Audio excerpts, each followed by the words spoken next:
기업한테 이 재생에너지를 파는 건 PPA는 딱 두 가지 조건이 있습니다. 한전을 이용한 제3자 PPA, 정말 재생에너지 전기 공급사업자를 통해서 판매하는 직접 PPA가 있습니다. 기업은 이 재생에너지 발전소부터 물리적으로 연결되어 있는 건 아니고 가상으로 이 재생에너지를 살 수 있습니다.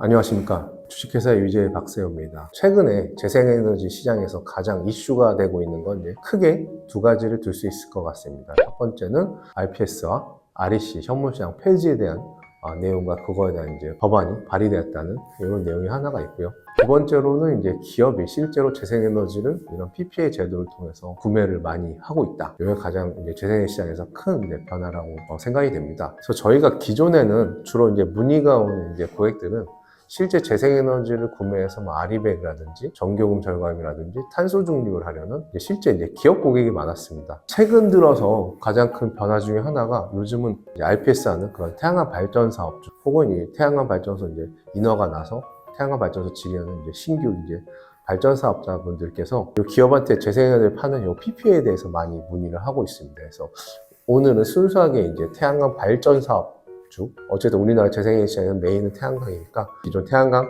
발전사업주, RPS 제도의 그 발전사업주분들이 기업한테 재생에너지를 어떤 식으로 파는지에 대해서 아주 간단하게 설명을 드릴 수 있도록 하겠습니다. 저희가 이전에 다른 영상에서 많이 설명드렸지만 우리나라의 재생에너지 정책은 기본적으로 RPS 제도입니다. RPS 제도 하면 기본적으로 나오는 단어가 바로 딱 두 가지 단어죠. SMP, REC. 두 개입니다. 이건 간단하게 설명드렸어요.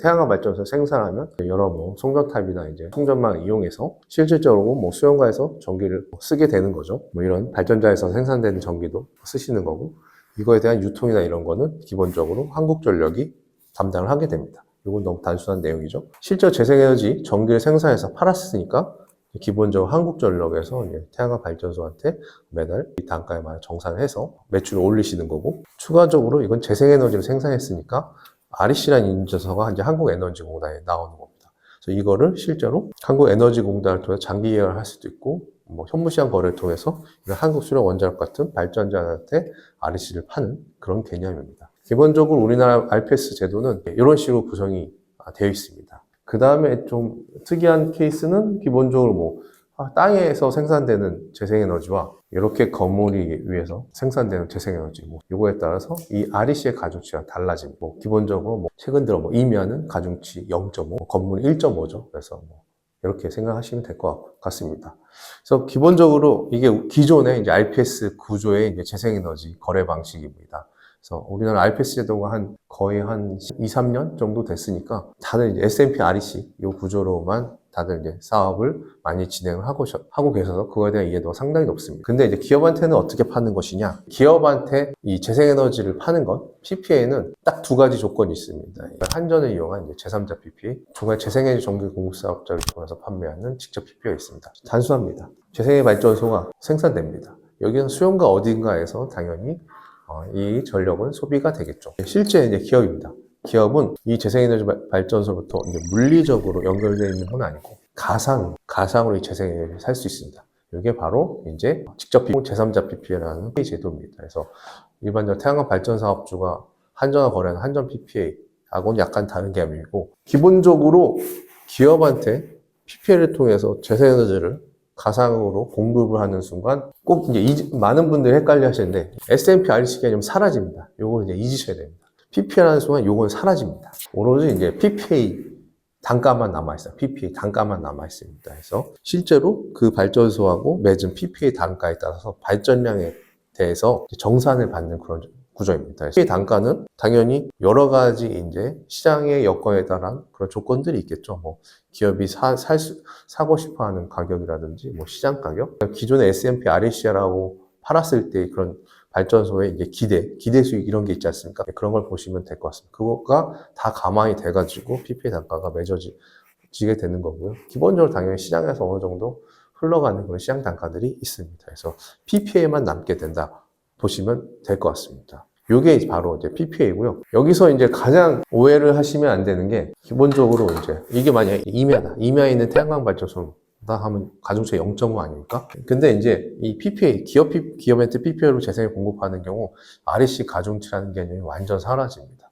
그래서 오로지 이제 가격만 딱 남은 거예요. 그래서 기존에 예를 들어서 이메라서 뭐 S&P가 뭐 요즘 가격을 한 120원, REC가 현물시장 뭐 70원이면 REC 가중치 0.5 하면 REC가 뭐 35원 정도 되지 않습니까? 그럼 S&P 플러스 0.5 REC하고 합쳐보면 한 155원이죠. 이런 개념 자체가 사라집니다. PPA 단가를 180원에 맺었으면 1kW당 180원에 파는 건 끝나는 것입니다. 그래서 그걸 오해하시면 안 되고, 뭐 예를 들어서 건물이다. 건물 가중치 1.5 아니겠습니까? S&P가 120원에 요즘 REC 현물시장 70원. 70원에 가중치 1.5 하면 대충 REC가 한 105원 정도 되겠죠. 그러면 대충 한 120원 플러스 105원 하면 뭐 한 225원 정도 되겠네요. 그렇다고 해서 PPA를 한다고 해서 가중치가 인정되지 않습니다. 왜냐하면 기업은 180원으로 사기로 했으니까. 그렇기 때문에 기본적으로 이 기업한테 PPA를 하는 게 유리한 발전소는 기본적으로 뭐 가중치가 낮은 발전소입니다. 그래서 이 가중치 1.5 나오는 건물 쪽으로는 현실적으로 거래가 되기 쉽진 않고요. 기본적으로 이렇게 가중치가 1대 토지 쪽, 나대지 쪽의 발전소가 좀 더 PPA 거래하기 유리한 조건이라고 할 수 있습니다. 기업 PPA 기본 조건은 발전소가 최대 1MW 초과입니다. 그래서 1MW 초과를 해서 100kW짜리 이런 많은 발전소들이 파는 게 불가능한 건 아니고요. 예를 들어 100kW짜리면 뭐 10개를 모아가지고 1메가 이상을 만든 다음에 기업하고 계약을 할 수 있습니다. 그래서 그런 역할을 저희가 뭐 하는 그런 개념이고, 그런 식으로 이제 거래가 된다고 보시면 될 것 같습니다. 그래서 이게 이제 어쨌든 간에 향후 뭐 내년까지 재생의 정책 자체가 뭐 크게 변화가 될 수밖에 없는 상황이니까, 이게 시장의 변화에 따라서 S&P REC 가격이 많이 변동이 심해질 수 있기 때문에 기업한테 재생을 팔 수 있는 기업을 위한 이것도 알고 계시면 좋을 것 같습니다. 그래서 오늘은 이런 기업한테 재생을 파는 거는 직접 PPA 제도 혹은 제3자 PPA, 한전 제3자 PPA 제도가 있고, S&P REC 개념은 사라지고 REC 가중치도 사라지고 PPA 단가만 남는다. 이거까지 설명을 드리고, 다음번에 좀 더 제3자 PPA, 직접 PPA에 대해서 실제 거래 시 어떤 식으로 거래가 되는지, 좀 더 어떤 이슈가 있는지 그런 거에 대해서 좀 더 구체적으로 설명드릴 수도 있도록 하겠습니다. 다음 영상에서 뵙겠습니다. 감사합니다.